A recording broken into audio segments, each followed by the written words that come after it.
अस्सलाम वालेकुम। उम्मीद करता हूँ आप सब खैरियत से होंगे। इंशाल्लाह आज से हम पंजाब पुलिस के जो पास्ट पेपर्स हुए हैं उनकी एक सीरीज शुरू कर रहे हैं, जिसमें हम जो 2024 और इससे पहले जितने भी पेपर्स हुए हैं पंजाब पुलिस के, उन सारे के सारे पेपर्स को वन बाय वन डिस्कस करेंगे। तो उम्मीद करता हूँ आप ये जो सीरीज है इस सीरीज को लाइक करेंगे, पसंद करेंगे और अपने दोस्तों के साथ शेयर भी करेंगे। इंशाल्लाह आज की इस वीडियो में हम जो 26 अप्रैल 2024 को पेपर हुआ था पंजाब पुलिस का, उस पेपर को डिस्कस करेंगे। तो आइए आज की वीडियो का आगाज करते हैं। तो पहला क्वेश्चन जो दिया गया था वो ये था, the largest ocean of the world is, कि दुनिया का सबसे बड़ा जो समुंदर है वो कौन सा है। ऑप्शंस थे अटलांटिक, पैसिफिक, इंडियन या आर्कटिक। तो जो दुनिया का सबसे बड़ा समुंदर है वो आपने याद रखना है कि वो पैसिफिक ओशन है। तो ये इसका बी ऑप्शन इसका करेक्ट आंसर था। इसके अलावा दुनिया के कुल कितने समुंदर हैं वो आपने याद रखना है कि दुनिया में कुल 5 समुंदर हैं, जिनको आपने पैसा जो लफ्ज है उससे आपने याद रखना है। पी जो है ये दुनिया का सबसे बड़ा समुंदर है और ये है पैसिफिक ओशन। उसके बाद जो ए है ये हमारे पास है अटलांटिक ओशन। उसके बाद जो आई है, आई से मुराद ये है कि इंडियन ओशन। उसके बाद एस से मुराद साउदर्न ओशन है। और अगर ये पूछ लिया जाए कि दुनिया का सबसे छोटा समुद्र कौन सा है, तो वो आपने याद रखना है कि वो आर्कटिक ओशन है। तो लिहाजा दुनिया में कुल 5 समुद्र हैं, जिनमें सबसे बड़ा समुद्र जो है वो पैसिफिक है और सबसे छोटा समुद्र जो है वो आर्कटिक ओशन है। अगला क्वेश्चन हम देखते हैं कि which is the smallest country in the world by land, कि दुनिया की सबसे छोटा जो मुल्क है वो कौन सा है। ऑप्शन दिए गए हैं यूके, नेपाल, वेटिकन सिटी या नन ऑफ दीज। तो इसका जो सी ऑप्शन है वो बिल्कुल करेक्ट आंसर है कि दुनिया की सबसे छोटी जो कंट्री है वो एक वेटिकन सिटी है। और अक्सर औकात ये भी पूछ लिया जाता है कि ये वेटिकन सिटी कहाँ पे वाक़ है, तो वो आपने याद रखना है कि ये इटली में वाक़ है। वेटिकन सिटी जो है ये इटली में वाक़ है। इसके अलावा जो अगला क्वेश्चन है वो हम देखते हैं, the first general elections in Pakistan were held on, कि पाकिस्तान के पहले जनरल इलेक्शंस जो हैं वो कब हुए थे। तो वो आपने याद रखना है, एक तो आपने याद रखना है कि 1970 में पहले जनरल इलेक्शंस हुए थे और ये 7 सितंबर 1970 में हुए थे। और इसमें ये जो इलेक्शंस हुए थे इनमें जो पीपल पार्टी थी उसकी तरफ से जुल्फकार अली भुट्टो साहब थे, और जो दूसरी अवामी पार्टी थी, अवामी मुस्लिम लीग पार्टी थी, उसकी तरफ से शेख मुजीबुर रहमान कंटेस्ट कर रहे थे। और इसके जो नताइज थे वो उनमें जो ज्यादा सीटें जीती थी वो शेख मुजीबुर रहमान की जो अवामी मुस्लिम लीग अवामी पार्टी थी उन्होंने जीती थी। लेकिन जो हुकूमत बनाई गई थी वो पीपल पार्टी की तरफ से जुल्फकार अली भुट्टो साहब ने बनाई थी। उसके बाद 1971 में जो बांग्लादेश है वो हमसे अलहदा हो गया था। इसके बाद अगला क्वेश्चन हम देखते हैं, when state bank of Pakistan was inaugurated, कि स्टेट बैंक ऑफ पाकिस्तान का इफ्तिताह कब किया गया था। ऑप्शन जो दिए गए हैं 1 जुलाई 1947, 1 अगस्त 1947, 1 जुलाई 1948 या 1 अगस्त 1948। तो वो आपने याद रखना है कि जो स्टेट बैंक है उसका इफ्तिताह 1 जुलाई 1948 को किया गया था। ये अगस्त जो है ये गलत है, यहाँ पे 1 जुलाई 1948 होना है। और ये किसने किया था, ये किया था कायद आजम मोहम्मद अली जिन्ना ने इसका इफ्तिताह किया था। उसके बाद अगला क्वेश्चन हम देखते हैं कि विच companion of Hazrat Muhammad peace be upon him is mention in the holy Quran, कि नबी पाक सल्लल्लाहु अलैहि वसल्लम की किस सहाबी का नाम कुरान पाक में मौजूद है। ऑप्शन दिए गए हैं हजरत अबू बकर सिद्दीक, हजरत जैद बिन हारिस, हजरत उमर या हजरत उस्मान। तो जो कुरान पाक में जिनका जिक्र है उनका नाम है हजरत जैद बिन हारिस। तो बी ऑप्शन इसका करेक्ट आंसर है।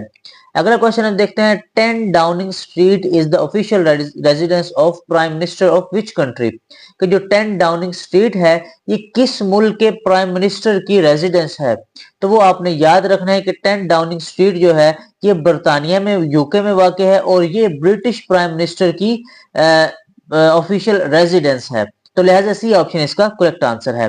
अगला क्वेश्चन हम देखते हैं कि विच सूरा स्टार्ट्स विदाउट बिस्मिल्लाह, कि कौन सी ऐसी सूरा है जो कि बिस्मिल्लाह से जिसका स्टार्ट नहीं होता। ऑप्शन दिए गए हैं यूनस, फातिह, नमल या तौबा।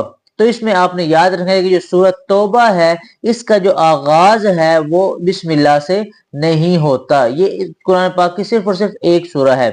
इसके अलावा ये भी सवाल आता है कुरान पाक में कितनी दफा बिस्मिल्लाह पढ़ी जाती है, तो आपने याद रखना है कि 114 दफा जो बिस्मिल्लाह है वो पढ़ी जाती है।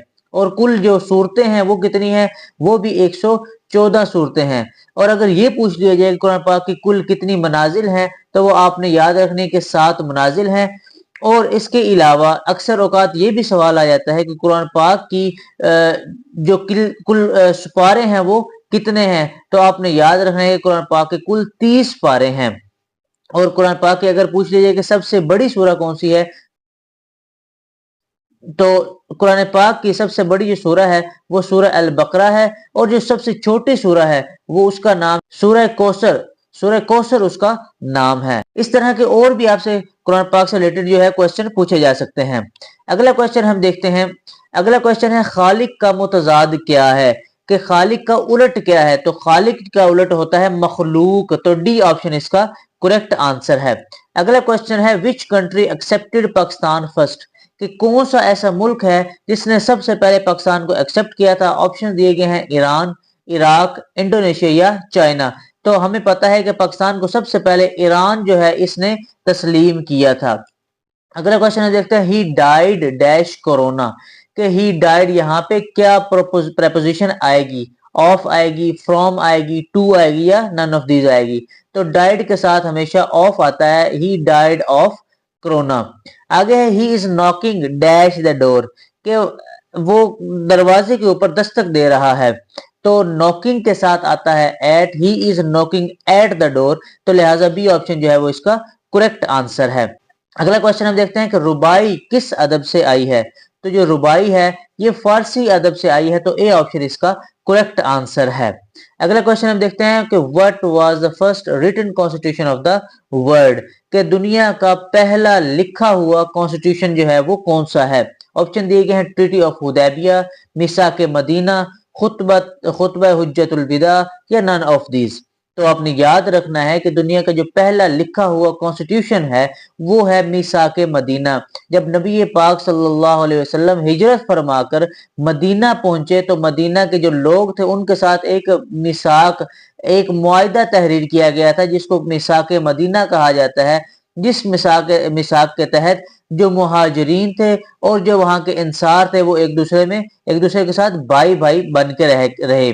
तो इसको कहा जाता है दुनिया का पहला कॉन्स्टिट्यूशन जो कि लिखा गया था। तो मिसाक मदीना इसका करेक्ट आंसर है। अगला क्वेश्चन हम देखते हैं कि रोजनामा जंग के बानी का क्या नाम है।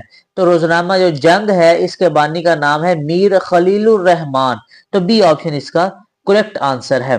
अगला क्वेश्चन हम देखते हैं द फाउंडर ऑफ जमींदार न्यूज़पेपर वाज, कि जो जमींदार एक अखबार था उसके बानी का क्या नाम था। ऑप्शन दिए गए हैं मौलाना जफर अली खान, अलामा इकबाल, मोहम्मद अली जौहर या सर सैयद अहमद खान। तो मौलाना जफर अली खान इसका करेक्ट आंसर है, जो जमींदार अखबार निकलता था इनके जो फाउंडर थे वो थे मौलाना जफर अली खान। अगला क्वेश्चन हम देखते हैं कि Pakistan won Sultan Azlan Shah की tournament for the first time in which year, कि पाकिस्तान ने सुल्तान अजलान शाह की टूर्नामेंट किस साल सबसे पहले जीता था। ऑप्शन दिए गए हैं 2003, 1999, 2001 या 2000। तो पाकिस्तान ने 1999 में सबसे पहले अजलान शाह की टूर्नामेंट जीता था। अगला क्वेश्चन हम देखते हैं कि डैश के मकाम पर ईसाई राहिब ने आप सल्लल्लाहु अलैहि वसल्लम को बहैसियत नबी पहचान लिया, कि वो कौन सा ऐसा मकाम था जहां पे ईसाई राहिब ने आप वसल्लम को बहैसियत नबी पहचाना था। ऑप्शन दिए गए हैं बसरा, शाम, अबवा या इनमें से कोई नहीं। तो इसमें जो ए ऑप्शन है वो बिल्कुल ठीक है कि आप वसल्लम जब बसरा के मकाम पर थे तो वहां पे जब आपने पड़ाव किया हुआ था तो एक ईसाई राहिब ने जब काफिले की तरफ देखा तो उस वक्त नबी पाक सल्लल्लाहु अलैहि वसल्लम को बहसीयत नबी उसने पहचान लिया था। तो ए ऑप्शन इसका करेक्ट आंसर है। अगला क्वेश्चन हम देखते हैं कि हजरत खदीजा रजी अल्लाह तआला अन्हा का निकाह हजरत मोहम्मद सल्लल्लाहु अलैहि वसल्लम से किसने पढ़ाया, कि हजरत खदीजा का निकाह नबी पाक सल्लल्लाहु अलैहि वसल्लम से किसने पढ़ाया। ऑप्शन दिए गए हैं हजरत अबू तालिब, हजरत उस्मान, हजरत उमर या इनमें से कोई नहीं। तो जो हजरत खदीजा का निकाह मोहम्मद सल्लल्लाहु अलैहि वसल्लम से हजरत अबू तालिब ने पढ़ाया था, तो इसका ए ऑप्शन करेक्ट आंसर है। अगला क्वेश्चन हम देखते हैं कि यूरोप का सबसे बुलंद बुलंद पहाड़ी सिलसिला कौन सा है। ऑप्शन दिए गए हैं बाल्कन, एटना, K2 या एल्ब्रस। तो यूरोप का सबसे जो पहाड़ी सिलसिला है वो है एल्ब्रस। तो डी ऑप्शन इसका बिल्कुल करेक्ट आंसर है। अगला क्वेश्चन हम देखते हैं कि मुट्ठी गर्म करना, मुट्ठी गर्म करना से क्या मुराद है। ऑप्शन दिए गए हैं रिश्वत देना, हक्का बक्का रहना, खुश आमद हो करना या इनमें से कोई नहीं। तो मुट्ठी गर्म करना का मतलब यह है कि रिश्वत देना। तो ए ऑप्शन इसका करेक्ट आंसर है। अगला क्वेश्चन हम देखते हैं the teacher is very popular dash his student. कि जो उस्ताद है अपने स्टूडेंट के दरमियान बहुत ही पॉपुलर है। ऑप्शन दिए गए हैं इन, ऑन, एट या विद। तो इसमें जो विद आएगा वो इसका करेक्ट आंसर है कि the teacher is very popular with his students. तो डी ऑप्शन इसका करेक्ट आंसर है। अगला क्वेश्चन हम देखते हैं कि जुल्म की टहनी कभी फलती नहीं, नाव कागज की कभी। ऑप्शन दिए गए हैं चलती नहीं, ढलती नहीं, डूबती नहीं या इनमें से कोई नहीं। तो इसमें जो ए ऑप्शन है वो बिल्कुल करेक्ट आंसर है कि जुल्म की टहनी कभी फलती नहीं, नाव कागज की कभी चलती नहीं। तो ये आपने याद रखना है कि इसका जो ऑप्शन है वो चलती नहीं है। अगला क्वेश्चन हम देखते हैं कि डैश सब जख्मों का मरहम है। ऑप्शन दिए गए हैं वक्त, दवाई, दौलत या इनमें से कोई नहीं। तो आपको पता है कि जो वक्त है वो सब जख्मों का मरहम है। तो ए ऑप्शन इसका करेक्ट आंसर है। अगला क्वेश्चन हम देखते हैं कि इकबाल की तसनीफ जबूर अजम किस जबान में है। कि जो जबूर अजम है, इकबाल की जो तसनीफ है, ये किस जबान में लिखी गई है। ऑप्शन दिए गए हैं उर्दू, फारसी या दोनों या इनमें से कोई नहीं। तो जो जबूर अजम है ये असल में फारसी में लिखी हुई किताब है। किसकी? इलामा इकबाल की किताब है ये। और ये क्वेश्चन जो है ये काफी बार जो इम्तिहानात हैं उनमें रिपीट हुआ है। तो आपने इस क्वेश्चन को याद रखना है कि इकबाल की जो तसनीफ है जबूर आजम वो फारसी में लिखी गई है। तो ऑप्शन बी इसका करेक्ट आंसर है। अगला क्वेश्चन हम देखते हैं कि 1937 के इंतखाबात में कौन सी जमात कामयाब हुई थी। ऑप्शन दिए गए हैं कांग्रेस, मुस्लिम लीग, हिंदू मुस्लिम इत्तेहाद या इनमें से कोई नहीं। तो 1937 के जो आम इंतखाबात हुए थे उनमें जो कांग्रेस थी उसने मतलब कामयाबी हासिल की थी, और जो मुस्लिम लीग थी ये बहुत ही कम सीटें इन्होंने ली थी। लिहाजा जो इसका करेक्ट आंसर होगा वो होगा कांग्रेस। अगला क्वेश्चन हम देखते हैं कि ओज का मुतजाद क्या है। ओज का मतलब होता है बुलंदी। तो इसका अगर मुतजाद या उलट देखा जाए तो बुलंदी का उलट होता है पस्ती।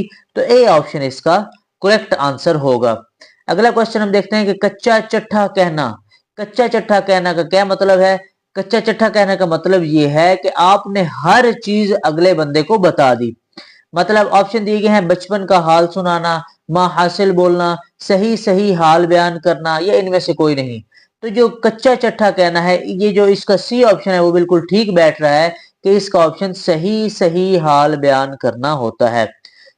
अगला क्वेश्चन हम देखते हैं कि प्राइमरी सतह पर बुनियादी सेहत की यूनिट को क्या कहा जाता है। इसमें जो ऑप्शन दिए गए हैं RHC, ROC, LHV या BHV। तो जो प्राइमरी सतह पे जो बुनियादी सेहत का यूनिट होता है उसको कहा जाता है BHV, और ये है बेसिक हेल्थ हेल्थ यूनिट। लिहाजा जो BHV है वो हमारे पास इसका करेक्ट आंसर है। तो डी ऑप्शन इसका करेक्ट आंसर है। इसी तरह अगर पूछ लिया जाए कि RHC किसका एब्रीवेशन है, तो ये रूरल हेल्थ क्लिनिक का एब्रीवेशन है। अगला क्वेश्चन हम देखते हैं कि हजरत शीस अलैहिस्सलाम पर सबसे ज्यादा 50 सहीफे नाजिल किए गए। क्या ये दुरुस्त है, क्या ये गलत है या इनमें से कोई नहीं है। तो आपने याद रखना है कि हजरत शीस अलैहिस्सलाम पे 50 से ज्यादा सहीफे ही नाजिल हुए थे। तो लिहाजा ये जो स्टेटमेंट है ये बिल्कुल दुरुस्त स्टेटमेंट है। अगला क्वेश्चन हम देखते हैं कि इस्लामी दुनिया का पहला शिफा खाना किस शहर में कायम हुआ। ऑप्शन दिए गए हैं दमिश्क, कूफा, बगदाद या मदीना। तो आपने याद रखना है कि जो इस्लामी दुनिया का पहला शिफा खाना था वो दमिश्क में कायम किया गया था। तो लिहाजा ए ऑप्शन इसका करेक्ट आंसर है। अगला क्वेश्चन हम देखते हैं पहली इस्लामी सरबराही कॉन्फ्रेंस किस मुल्क में हुई। पहली इस्लामी सरबराही कॉन्फ्रेंस जो थी वो जो ऑप्शन दिए गए हैं उनमें जो ए ऑप्शन है वो बिल्कुल ठीक है, वो मराकिश में हुई थी, मोरक्को में हुई थी। तो लिहाजा ए ऑप्शन इसका बिल्कुल करेक्ट आंसर है। अगला क्वेश्चन हम देखते हैं कि हमारे प्यारे नबी हजरत मोहम्मद सल्लल्लाहु अलैहि वसल्लम का निकाह हजरत खदीजा से किसने पढ़ाया? तो ये क्वेश्चन हम पहले भी कर चुके हैं कि हजरत खदीजा का नबी पाक सल्लल्लाहु अलैहि वसल्लम से निकाह अबू तालिब जो थे आप सल्लल्लाहु अलैहि वसल्लम के चचा, उन्होंने पढ़ाया था। तो डी ऑप्शन इसका करेक्ट आंसर है। अगला क्वेश्चन हम देखते हैं कि मुसैलमा कज़्ज़ाब ने नबूवत का झूठा दावा किया था, इसका ताल्लुक किस इलाके से था? कि जो मुसलमा कज़ाब है इसका ताल्लुक किस इलाके से था? ऑप्शन दिए गए हैं यमामा, तहामा, मदीना या यमद। तो इसमें जो ए ऑप्शन है वो बिल्कुल ठीक है कि मुसलमा कज़ाब जो था इसका ताल्लुक यमामा से था, और फिर इसके खिलाफ जो जंग हुई थी जिसमें काफी सारे हुफाज कराम जो है वो शहीद हुए थे, वो यमामा के मकाम पर ही हुई थी, इसलिए उसको जंग यमामा कहा जाता है।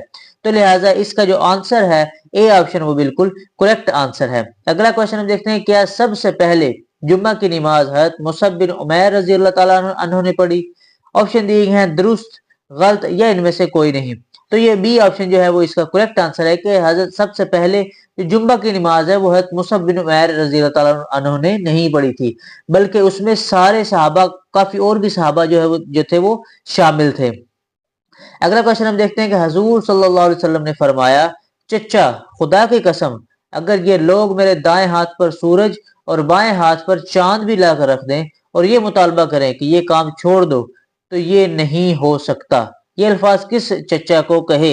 हजूर सल्लल्लाहु अलैहि वसल्लम ने ये जो अल्फाज हैं ये अपने चचा अबू तालिब को कहे थे। तो लिहाजा ए ऑप्शन जो है वो इसका करेक्ट आंसर है। अगला क्वेश्चन हम देखते हैं, मुस्लिम लीगी रहनुमा जोगिंदर नाथ का ताल्लुक अछूत बरादरी से था, कि मुस्लिम लीग के जो रहनुमा थे उनका ताल्लुक है वाकई अछूत बरादरी से था? तो ये बिल्कुल करेक्ट स्टेटमेंट है, जो जोगिंदर नाथ थे इनका ताल्लुक अछूत बरादरी से ही था। तो ए ऑप्शन इसका करेक्ट आंसर है। अगला क्वेश्चन हम देखते हैं, if 15 men can do a work in 12 days, के 15 बंदे एक काम को 20 दिन में मुकम्मल करते हैं। आगे वो कहता है how many man will do the same work in 6 days, कि कितने बंदे, कितने लोग वही काम 6 दिन में मुकम्मल करते हैं। तो अब अगर हम देखें तो ये जो हमारे पास 15 बंदे हैं ये एक काम कर रहे हैं और वही काम हमने करना है और 6 दिन में मुकम्मल करना है, मतलब काम सेम है तो ये दोनों इक्वल होंगे। अगर मैं इन दोनों को मल्टीप्लाई करूं और तो ये भी मल्टीप्लाई होते हैं, लिहाजा हमने x फाइंड करना है। तो ये 6 मल्टीप्लाई हो रहा है, दूसरी तरफ जाके डिवाइड हो जाएगा, तो ये बनेगा x यहाँ पे रहेगा 15 मल्टीप्लाई बाय 20/6। अब अगर मैं इसको काटने की कोशिश करूं तो 3 2 जा 6 और 3 5 जा 15, इसी तरह 2 1 जा 2 और 2 10 जा 20। तो x की वैल्यू आती है 10 मल्टीप्लाई बाय 5, तो ये हमारे पास आता है। अच्छा, इसमें हमारे पास जो एक वैल्यू थी वो 20 नहीं थी यहाँ पे, बल्कि यहाँ पे हमारे पास कितने लोग थे, वहां पे हमारे पास 12 लोग थे। तो लिहाजा इसका जो करेक्ट आंसर है वो इस तरह होगा 12, और यहाँ पे भी अगर हम 12 करें तो 2 को मल्टीप्लाई करते हैं, डिवाइड करते हैं, 2 1 जा 2, 2 6 जा हमारे पास आता है 12। तो 6 को 5 से मल्टीप्लाई किया जाए तो हमारे पास आएगा 30। तो लिहाजा इसका 30 आंसर जो है वो बिल्कुल करेक्ट आंसर है, ऑप्शन डी इसका करेक्ट आंसर है। आगे हम देखते हैं, at what temperature are Celsius and Fahrenheit equals, कि किस टेम्परेचर पर सेल्सियस स्केल और फॉरेनहाइट स्केल जो है वो इक्वल होते हैं? तो वो -40 डिग्री पर इक्वल होते हैं। तो ए ऑप्शन इसका करेक्ट आंसर है। अगले क्वेश्चन हम देखते हैं कि Naveed saves 5% of his weekly 4 salaries, और if Naveed earns are as 380 rupees per week, कि अगर जो नवीद है वो एक हफ्ते में 380 रुपए कमाता है, how much does he save each week, एक हफ्ते में वो कितना सेव करता है? अब वो कहते हैं कि नवीद ने अपनी 4 सैलरीज का 5% जो है वो सेव किया है। तो हमने फाइंड करना है कि 380 जो उसकी पर वीक की सैलरी है उसका 5% हमने फाइंड करना है। तो अगर 380 को मल्टीप्लाई किया जाए 5 डिवाइडेड बाय 100, तो ये हमारे पास आएगा, 0 से 0 कट गया, 5 1 जा 5, 5 2 जा 10, और 2 को अगर मैं इससे डिवाइड करूं तो ये हमारे पास आता है 19। तो ये 19 रुपीज पर वीक जो है वो सेव करता है। तो लिहाजा इसका जो सी ऑप्शन है वो बिल्कुल करेक्ट आंसर है। अगला क्वेश्चन हम देखते हैं, how many of the following numbers are divisible by 132। कि इनमें से कितने नंबर हैं जो कि 132 से डिवाइड हो सकते हैं। तो अगर इनको मैं चेक करूं तो ये जो 264 है वो भी 132 से डिवाइड होता है, जो 369 है वो भी 132 से डिवाइड होता है, जो 462 है ये 132 से डिवाइड नहीं होता। इसी तरह अगर मैं सारे चेक करूं तो इसका जो आंसर बनेगा, जो चार ऑप्शन है इसको, इसका बिल्कुल करेक्ट आंसर है कि इनमें चार ऐसे इनसे हैं, नंबर्स हैं जो कि 132 पे डिवाइड नहीं होते। और इसका जो करेक्ट आंसर है वो बिल्कुल वो हमारे पास 4 है। इस क्वेश्चन को आपने खुद वेरीफाई करना है लाजमी। अगला क्वेश्चन हम देखते हैं, arrange the words given below in the meaningful sequence. जो ये वर्ड दिए गए हैं इनको आपने एक मीनिंगफुल सीक्वेंस में डिवाइड करना है। अब वर्ड्स ये हैं, मिल्की वे, सन, मून, अर्थ, स्टार्स। अब इसमें आपने अरेंज इस तरह करना है कि सबसे जो छोटी हमारे पास है जो इनमें जो वर्ड है, मतलब कोई ऐसी सन हो गया, अर्थ हो गया, स्टार हो गया, जो सबसे छोटा है उसको सबसे ऊपर रखते हैं। तो हमारे पास सबसे जो छोटी है हमारे पास है वो है सन है। सूरज जो है वो हमारे पास सबसे छोटा है, बल्कि सूरज नहीं, उससे उससे जो है ना सबसे छोटा हमारे पास आता है मून। तो हमारे पास सबसे पहले आ गया 3। उसके बाद हम आते हैं, जो उससे बड़ा है वो हमारे पास अर्थ है। तो उसके बाद आ गया हमारे पास अर्थ। अर्थ के बाद जो उससे बड़ा है हमारे पास वो हमारे पास है सूरज। तो सन उससे आगे हमारे पास वैल्यू आ गई। उसके बाद जो सूरज से बड़ा है वो स्टार्स होते हैं। सूरज से बड़े क्या होते हैं? स्टार्स होते हैं। लिहाजा जो स्टार्स हैं, अगर हम इनसे बड़ी की बात करें तो वो हमारे पास मिल्की वे होती है, जिसको हम गैलेक्सी भी कहते हैं। तो ये हमारे पास अरेंजमेंट बनती है 3, 4। उसके बाद जो सन है वो 2 है, जो स्टार है वो 5 है और मिल्की वे 1 है। तो अगर हम इनमें जो सी ऑप्शन है वो देखें 3, 4, 2, 5, 1, तो इसका सी ऑप्शन जो है वो बिल्कुल करेक्ट आंसर है। आगे हम देखते हैं कि इंडिया की आम आदमी पार्टी के बानी का नाम बताएं। कि इंडिया की जो आम आदमी पार्टी है वो किसने बनाई थी। जो ऑप्शन दिए गए हैं, गांधी, नेहरू, अरविंद केजरीवाल या इनमें से कोई नहीं। तो जो इंडिया की आम आदमी पार्टी है वो अरविंद केजरीवाल जो है इन्होंने बनाई थी। तो सी ऑप्शन इसका करेक्ट आंसर है। अगला क्वेश्चन है, चीन की कितनी सियासी पार्टियां हैं। तो आपने याद रखना है कि चीन के अंदर कुल 8 सियासी पार्टियां हैं। अगला क्वेश्चन हम देखते हैं, who is the leader of opposition in Gilgit Baltistan assembly. Gilgit Baltistan assembly के अपोजिशन लीडर कौन है। ऑप्शन दिए गए हैं, कैप्टन रिटायर मोहम्मद शफी, हाजी जहांजेब, कैप्टन रिटायर सिकंदर अली या मोहम्मद काजिम मैसम। तो इसमें जो डी ऑप्शन है वो बिल्कुल करेक्ट आंसर है। मोहम्मद काजिम मैसम जो है वो जीबी जो है असेंबली उसके अपोजिशन लीडर हैं। अगला क्वेश्चन है, which is the highest peak of Europe. ये हम पहले भी क्वेश्चन कर चुके हैं कि यूरोप की सबसे हाईएस्ट पीक जो है वो कौन सी है। तो वो हमें पता है कि वो माउंट एल्ब्रस है। तो डी ऑप्शन इसका करेक्ट आंसर है। अगला क्वेश्चन हम देखते हैं कि highest number of cars are produced in which country. कि कौन सी ऐसी कंट्री है जहां पे सबसे ज्यादा कार्स प्रोड्यूस की जाती हैं। कोरिया, जापान, जर्मनी या चाइना।